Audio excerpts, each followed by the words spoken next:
할렐루야, 반갑습니다. 짧은 시간이지만 함께 나누는 말씀 가운데의 은혜가 되기를 간절히 축원합니다.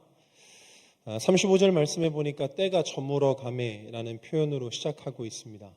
해가 뜨는 아침과 달리 시작되는 느낌이라기보다는 끝이나 어둠에 관련된 느낌이 더 강하게 다가오는 말씀입니다. 이뿐 아니라 장소를 설명하고 있는데 빈들이라는 장소를 설명합니다. 곡식이나 나무의 열매같이 먹을 것을 기대할 수 없는 곳, 바로 빈들입니다. 이렇게 어둠을 향하는 시간에 곡식이나 열매를 거둘 것 없는 빈들에서 대략 5천 명의 사람이 모여 있었습니다. 그리고 그들에게는 먹을 것이 없었습니다. 이런 환경에서 배고파하는 무리를 보며 제자들이 생각해낸 것은 무엇인가? 모인 사람들을 마을로 보내서 각자 사 먹게 하는 것이었습니다. 왜냐하면 모인 사람들의 끼니를 책임지려면 적어도 200데나리온의 돈이 필요했기 때문이죠. 대략 200데나리온이라 한다면 성인 남성의 하루 품값을 계산할 때에 수천만 원에 가까운 어마어마한 금액입니다. 매우 영리한 생각이라고 해석할 수도 있겠지만 제자들의 생각은 사람의 이성과 경험에서 나온 생각이라는 것을 알게 됩니다. 예수님께서 먹일 수 없는, 그리고 우리 또한 먹일 수 없는 이 수많은 사람들은 각자의 자리로 보내어서 각자의 가진 돈으로 사 먹게 하는 것이 가장 좋겠다. 다른 표현으로 말하자면 예수님을 따르는 믿음과 예수님께서 아직까지 보여주셨던 어떠한 일들과는 전혀 무관한 생각이었던 것이죠.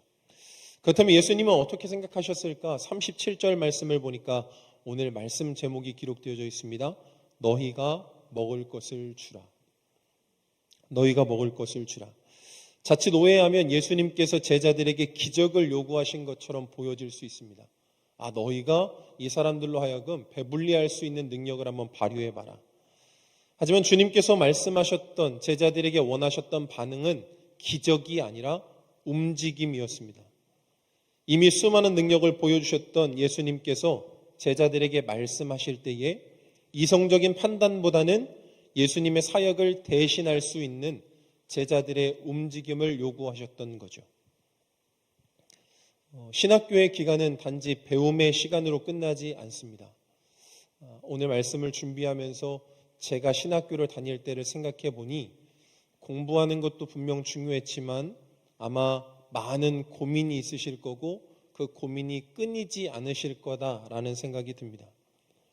신학교에 처음 입학을 하고 철부지 같은 모습으로 모교회를 섬기다가 군대를 전역하고 첫 사역지에 부임한 후 1년도 채우지 못한 상태에서 사역을 그만두게 되었습니다.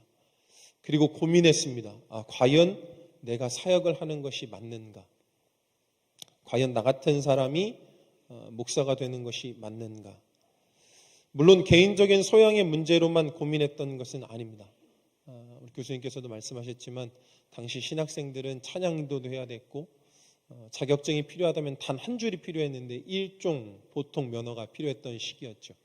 운전도 잘했고 찬양인도도 할 줄 알았고 나름 설교하라고 하면 그래도 시간은 메꿀 수 있을 만큼 원고를 작성할 수 있었습니다.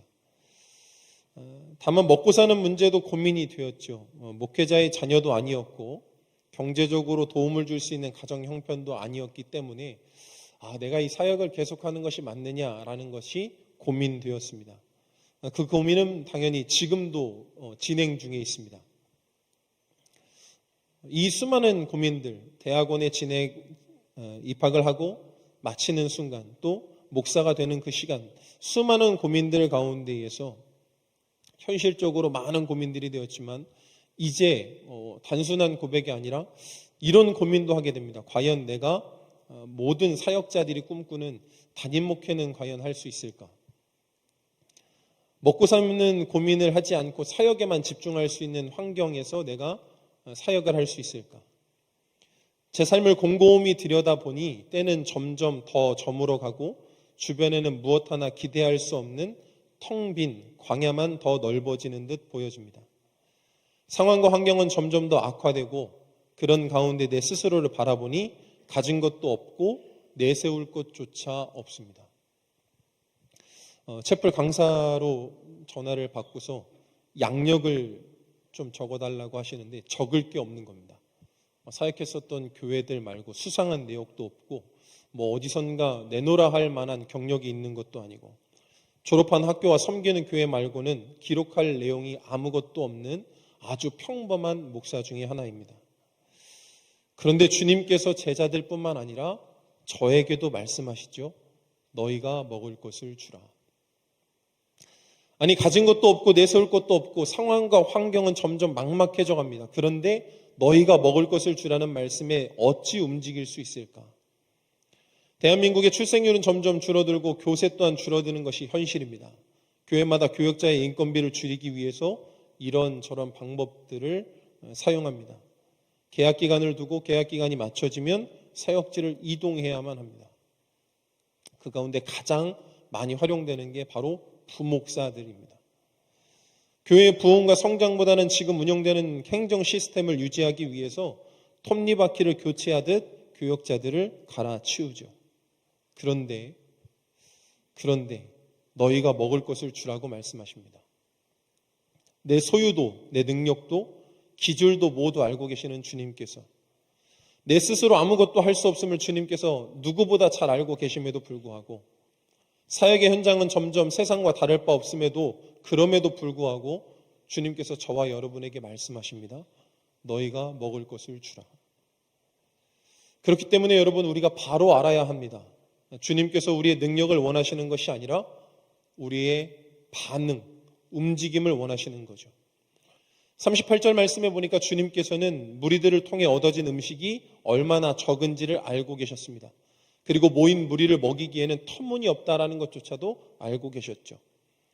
터무니없이 부족한 양의 음식이라는 것을 알고 계시면서도 그럼에도 불구하고 주님께서 제자들에게 너희가 먹을 것을 주라고 명령하셨습니다. 앞서 말씀드린 것과 같이 아직도 수많은 고민과 갈등 속에서 목회자의 길을 걷고 있습니다. 아이들은 커가고 나이는 점점 들어가는데 언제까지 부목사라는 이름으로 부교육자라는 삶을 살아야 할까? 그렇게 고민과 갈등 중에서도 이 길을 떠나지 않는 이유가 있습니다. 그 이유는 무엇 때문이냐? 주님의 말씀 가운데 반응할 때 그것 가운데서 하나님이 일하셨기 때문입니다. 흔들릴 때마다 이상하리만큼 주님께서는 저를 통해 회복되는 사람들을 한 사람 한 사람 만나게 해주셨습니다. 수백 명도 아니고 수천 명도 아니고 단 한 사람, 어찌 보면 어리고 소외된 사람도 만나게 해주셨습니다. 전도사로 사역하던 시절부터 전도사님 때문에 예수님을 만나게 되었습니다. 전도사님 때문에 교회를 떠나지 않게 되었습니다. 안수를 받고 나서 목사님 때문에 눈물이 회복되었습니다. 목사님 때문에 흔들림을 멈출 수 있었습니다.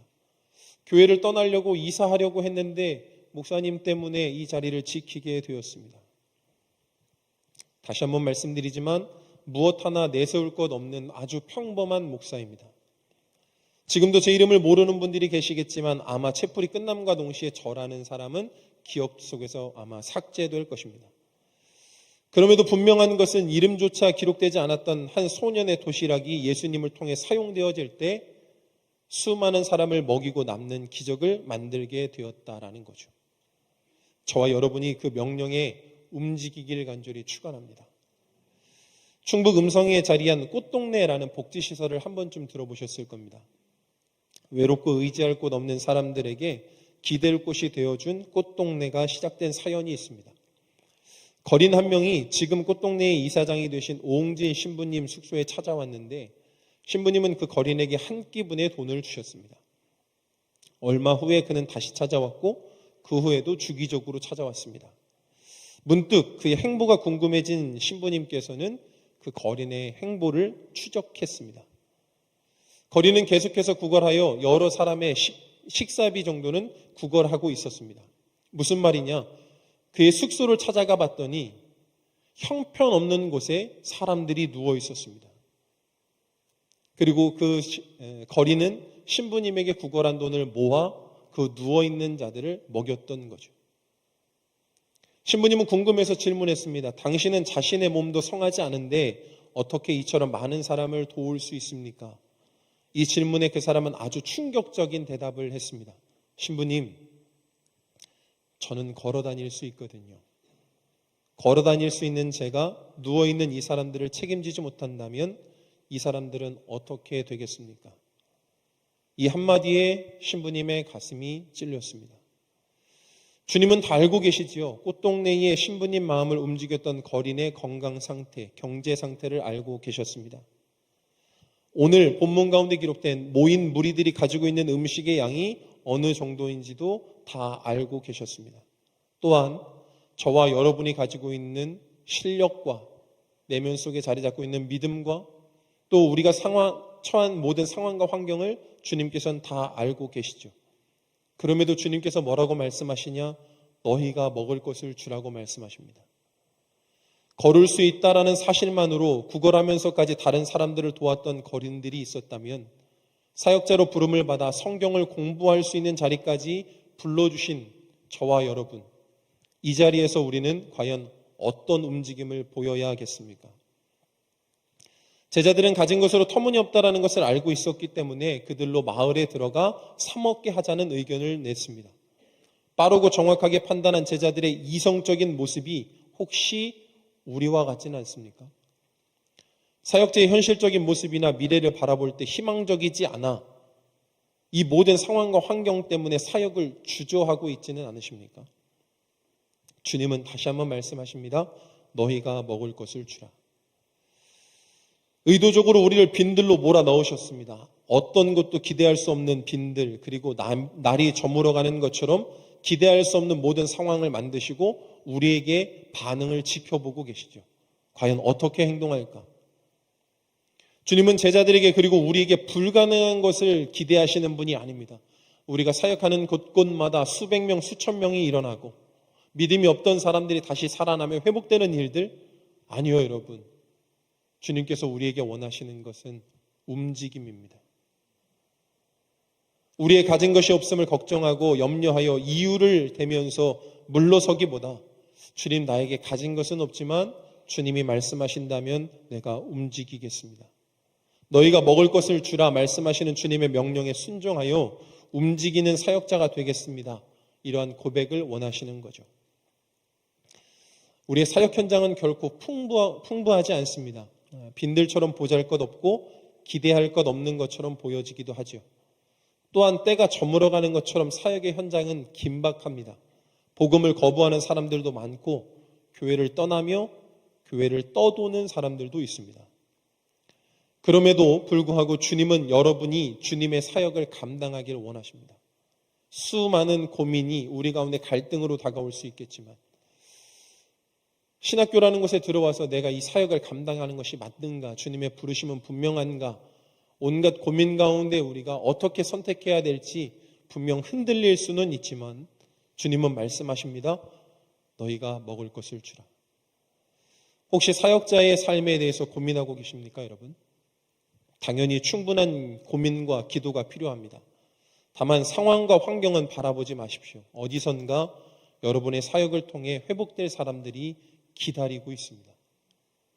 어디선가 여러분을 만날 그들이 기다리고 있습니다. 여러분이 전하는 복음의 메시지, 여러분이 전하는 그 주님의 사랑의 마음, 여러분이 표현하는 그 사역의 현장을 누군가는 기다리고 있습니다. 그들을 위하여 주님의 명령을 따르십시오. 너희가 먹을 것을 주라. 함께 기도하겠습니다. 때가 저물어가는 빈들에서 굶주린 사람들을 어찌해야 할지 모르는 상황 가운데에 너희가 먹을 것을 주라고 말씀하신 주님, 오늘 말씀과 우리 사역 현장은 크게 다르지 않습니다. 세상에서 아르바이트를 하는 것보다 경제적인 여유가 없으며 미래조차 꿈꾸기에는 어두운 것이 현실입니다. 이성적인 판단으로는 빠르게 정리하고 다른 길을 찾는 것이 현명해 보이기까지 합니다. 그럼에도 주님께서 우리를 이곳으로 부르셨으니 주님의 말씀을 따르기를 원합니다. 너희가 먹을 것을 주라 말씀하시니 그 말씀을 따르기를 원합니다. 내 능력으로나 내 노력으로는 아무것도 할 수 없지만 주님이 원하신다면 우리를 기다리고 있는 그 사역의 현장으로 나아가겠습니다. 주님이 말씀하신다면 기다리고 있는 그 영혼들에게 나아가겠습니다. 우리를 사용하시고 우리를 써 주시옵소서. 예수님의 이름으로 기도합니다. 아멘.